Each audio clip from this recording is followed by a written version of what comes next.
beyond this body and senses, there lies this mind. This mind is the one which has all the logic, questions, doubts, delusions. Beyond the mind lies purity of intellect. This intuition arises from this intellect which is pure in nature.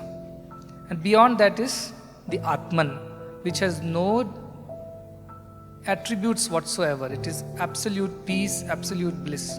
There are few who rise beyond the mind, beyond their logic and rational, and depend on that pure intellect that is also a faculty given to man.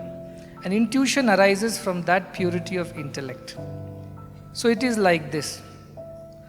Whom do you ask for a solution? You will get the solution from that. If you ask the mind for this solution, mind will guide you, do this, don't do this. This is where the logic and rational come. If you go one step up and ask that pure intellect to guide, which is intuition, then it will tell you how exactly you should do beyond the realms of logic and rational. Now somehow in our education, in our upbringing, we have been trained only to use our mind and logic, because our experience is limited to our five senses. So mind judges every decision based on physical experiences of these five senses. If it's pleasurable for these five senses, let us do it. If it is not pleasurable, let us avoid it. That is how mind does it. But intellect tells us, even if it is not pleasurable today, do it still, because that is what is good for you tomorrow. There is a greater, deeper truth that lies in the intellect. That is the seat of intuition. How to apply this on a daily life when you have to deal with so many people around who are so logical, who have only rational? That needs a little bit of practice. That needs a little bit of deeper understanding of your intuitions. How does it come? Again, go back to silent and listen. All this listen happens when you become silent, when you shut down your mind and say, I know in this present situation, this is what is favorable, this is what is pleasurable, this is what will bring me popularity. But at the same time, something deep down is there which is telling me that something is not correct with this.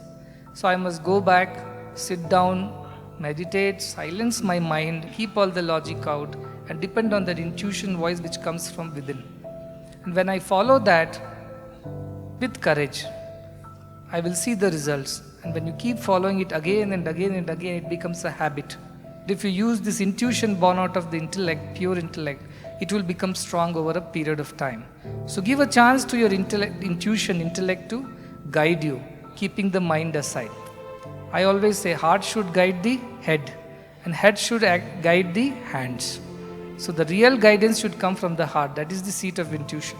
Practice this of going back to silence, trying to shut your mind and try to listen to something that is telling you from deep within. And everybody has it. Every single being has this deep intuition. But the mind is a bad enemy which comes and overpowers and says, no, do this because this is what will give you temporary pleasure, happiness or popularity or fame. This is what will please everybody. And that's how we fall into the trap of mind and keep doing that. So this practice should come to the youth, and for that some silent sitting, some withdrawal to within is very, very important on a daily basis. Every day you wake up, take the time when world is still silent, people have not woken up, the traffic has not started. Use those hours to sit and strengthen your intellect.